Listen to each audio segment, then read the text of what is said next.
Parent Information Center of New Hampshire and New Hampshire Family Voices with the YAC Council present the YAC Council podcast.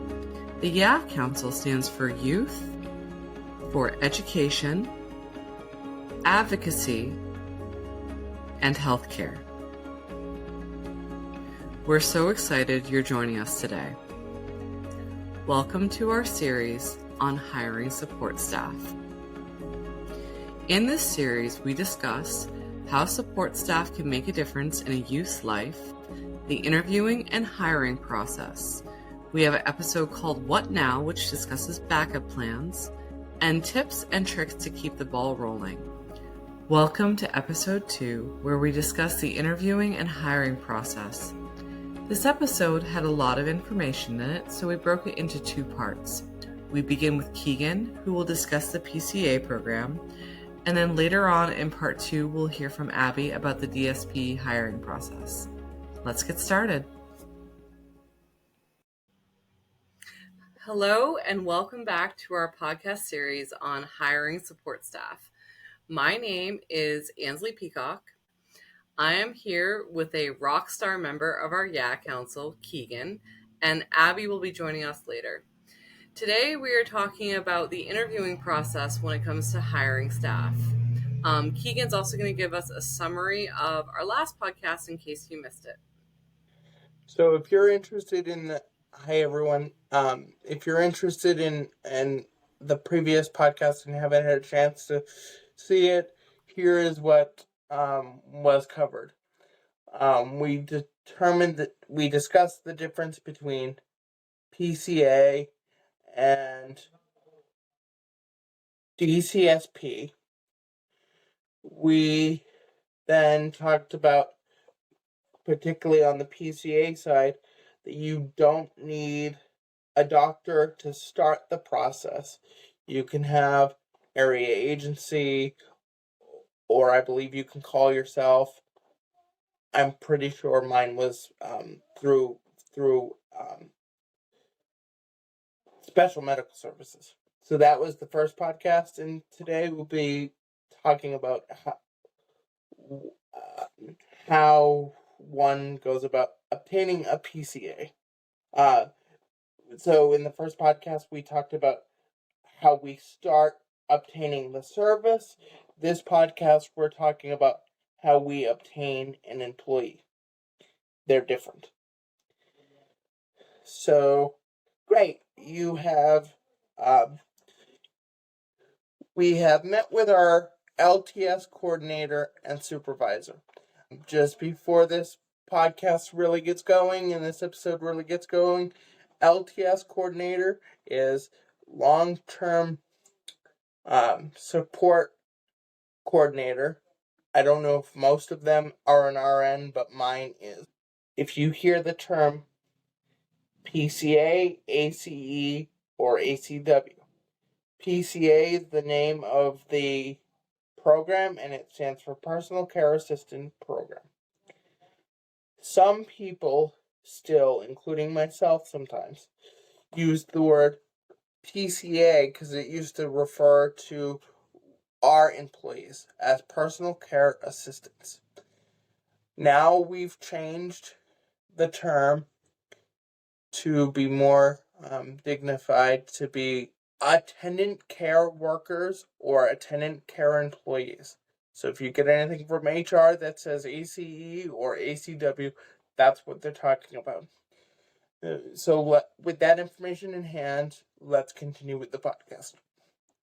So, great, we've met with our we've met with our LTS coordinator and supervisors. They've come out and they've told you about the program. They may give you a couple weeks to think it over. And we'll just say you decide to call them and you say, I want to continue this program. I call my LTS coordinator, my supervisor.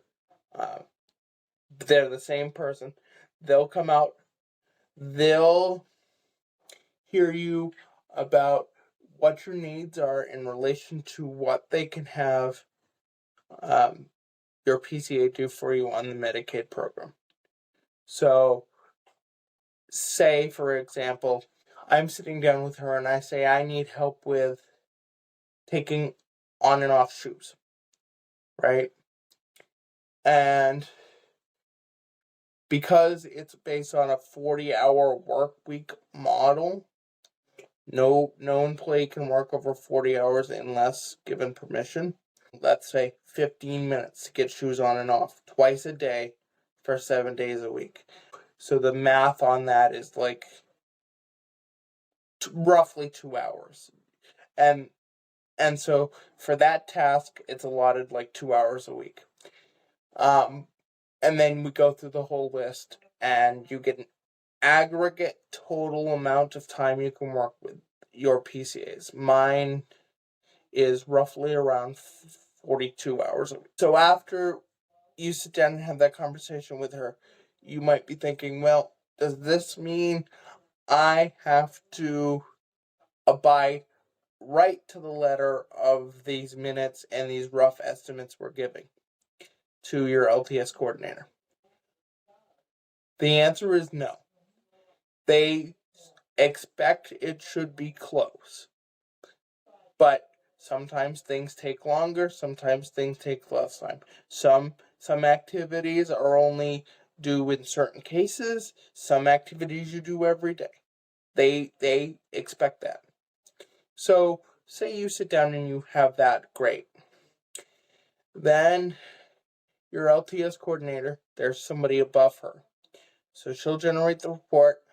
That person will look at it and say, that looks reasonable. At such time, after that, your doctor will have to either sign off, agree, or verify that this is what you need. This is stuff that GSIL does without you having to do anything. You've sat down with them, they deal with the paperwork, and you might have your doctor might call you and just make sure that that's what they were given. And then say that comes back good, and we can just start the hiring process. When we talk about hiring someone, we then talk about advertising and interviewing and getting them approved for the process. So, how do we go about doing that? They'll give you your report back and say you're able to do X amount of hours. In that instance, you then know what you're able to hire for and whatnot. Then you reach out to recruitment. We have a recruitment department who will help you. They will help. Remember, and I know I talked about this in the last podcast, but remember, there's this concept of co-employment, which means GSIL will help you do these things. They won't do it for you. Do not expect that they're just gonna, do things in the background, and that by some fairy godmother you're gonna have, somebody working for you. They will advertise, but because they're not non-for-profit, they advertise in places that are free or low cost. So what ends up happening if those aren't sufficient advertising spots? Well, what happens is you, as the consumer, advertise. And in a few minutes here, we will show the ad and we will talk about it. But the important thing I want to stress just before we show that, the question of, well, does Granite State Independent Living reimburse you for the advertising that you do? No, because you're a co-employer, and it's the idea that, employees have to advertise. Now I think it would be a good time to pause and show the ad. This is an ad I ran for the Keene Sentinel. It's not currently running. And for accessibility, I'm just going to read the ad. It says, personal care attendant wanted for Keene State College student. Looking for a person that will help me while I am at KSC. Experience not required. must be 18 years or older, must pass a background check. Please call or text for an interview in Leominster, New Hampshire at 603 number after 9 a.m. and text message. Flex hours. Thank you, Ansley. So notice in this ad, there were certain things you have to put in, and there are certain things, you don't need to be completely 100% detailed because ad rates in newspapers get expensive. So,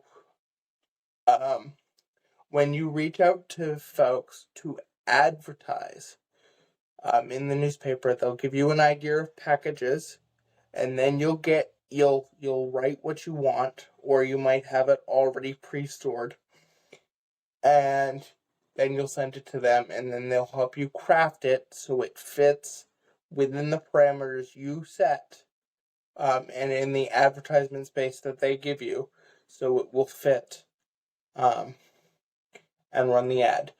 And so specific things that were in there, you have to put, if you want a specific condition. So such as interviewing in Leominster, even though the position is in Keene. Flexible hours. And I wanted a specific rule in place about when to call me and when not. Well, those were things I needed to put in there. So my suggestion for advertisement for you all is be specific, because you can't false advertise, but do not be too specific. You can be more specific in the next portion of the interview, which is a telephone pre-screen. So that's an ad I would suggest. It was like $106 roughly for 6 ad spots. So say you get a phone call from that, and say that pans out well, and they call you and you do the telephone pre-screen. So the telephone pre-screen, you then be more specific on specific duties and tasks. The reason I tell you not to be specific in the paper ad is because A, space, and B, everyone will see that ad, and I don't think you want the masses to know everything that you require for help. Okay? And so you do a pre-screen. They'll say, I've seen your ad in the paper. I'm interested. What is this more? Sometimes when you have that conversation, they're like, oh, yeah, I want to proceed. Other times, unfortunately, it's, no, I do not want to proceed. This was not what I thought it was. I had one young lady thought she was going to be a paraprofessional in college. That is not what a PCA is. They help you achieve independence so that you can accomplish your life task. A PCA can wheel you to class if you have that as an accommodation. But other than that, their work stops at the classroom door. Okay, and so when this individual found that out, they didn't want to continue, which is fine. I just want to, I know that kind of sounds kind of crappy, but try not to, in this process, take it personal. It's business, unfortunately. So say this pre-screen goes well. Great. They decide, I want to work with this person. Great. So you then have an in-person interview with them, either at your home, school. Where I met someone in Walmart, and then we talk about the interview process. And this would be a good time to show my interview packet. I say my interview packet because I had to come up with it with very little guidance and my guidance was more so what not to say rather than what to put in it, because it's your program. So now, for accessibility reasons, I think it would be a good time for Ainsley to read some of the questions. Take it All away, right. Ainsley. Thank you, Keegan. Thank you, Keegan. So, this is a really comprehensive interview packet. I am really impressed with the questions you came up with. It starts with like demographics of where the staff person might reside, phone number, and then it gets into more as long including hours that are needed. And I like that you have a backup plan included in here as well. And then it gets into more detailed questions such as what do you think of those who have disabilities? Do you have another job that you're applying for? How many hours would you be able to work? Any physical health conditions that would prevent you from completing daily living tasks, like lifting restrictions, which is super important to know. Licensing and registration and insurance. And I appreciate that you also asked like some personal get to know you questions about what line of work interests you, what kind of travel they're willing to do, what experiences they might have, describe things that include like work ethic, interests, hobbies, or pastimes, and why they think they should get the job over someone else. I love that you asked that. And then you wrap up with a really good comprehensive questions. Anything else you think that I should know that has not been asked in this interview? Keegan, you are on a good path of ever employing anyone if these are the kind of questions you're asking. And thank you so much for sharing with us today. Yes, you're welcome. So all of those questions, as I said, were mostly mine. I knew they will give you a list of questions that you're not allowed to ask. I asked the question about insurance specifically because there's a policy that if they're going to do errands for you, they have to have insurance whether they ride in your car or not. So that particular question, although it was my phrasing and my terminology, it was one of the ones that was highly recommended. But everything else I came up with, and so thank you for reading that, Ainsley. So you ask, is that it for the interview process? Well, absolutely not. I would require them to fill that out, and then based on their responses, I would ask follow-up questions. Think about how you've interacted with this person thus far. You've had an ad in the paper. They don't know who you are. You've had a telephone pre-screen over technology, heard you, don't know who you are. Now you get them in front of you and you get to ask them questions. You take your opportunity to do that. That's how I generally fairly quickly would figure out whether or not I would want to hire somebody. For this scenario, we'll just say, it goes great, I hire them. So then GSIL has a packet of papers. It's based on state and federal regulations they have to follow and they put on us. Okay, so you help your person, your interested applicant, if they feel like they want to go forward, you help them fill that out. After which time, or your LTS coordinator can do it, but most of the time that's a you thing. That's a consumer thing. And then after you fill that out with your potential employee, you send it off. It's electronic or paper for those who don't use computers. You send it off to HR. It takes about 2 weeks. They cannot start until you get a phone call from Human Resources. So I said I was a college student. Undergrad, lived on campus. So does the school kind of complicate things?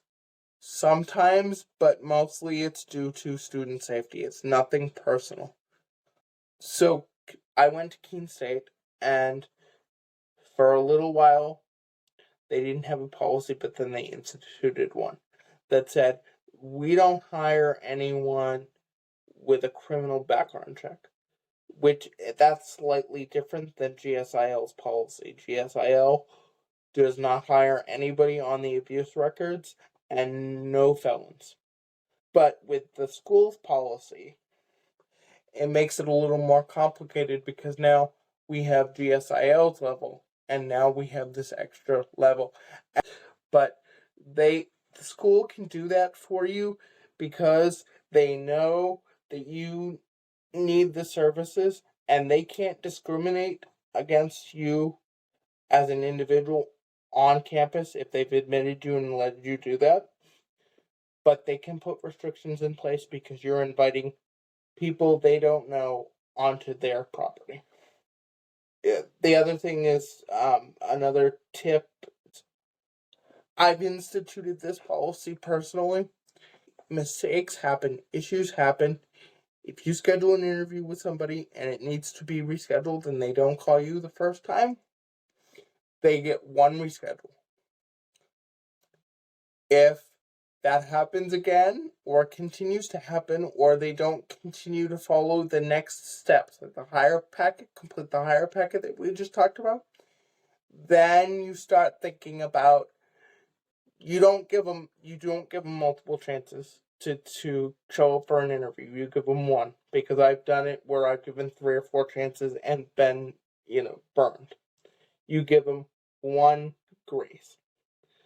But that's just a suggestion for you all. I'll just quickly describe the other pathway for hiring.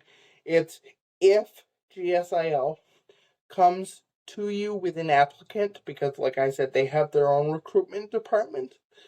They will just call you first and let you know, hey, I have this person that they say they can do X.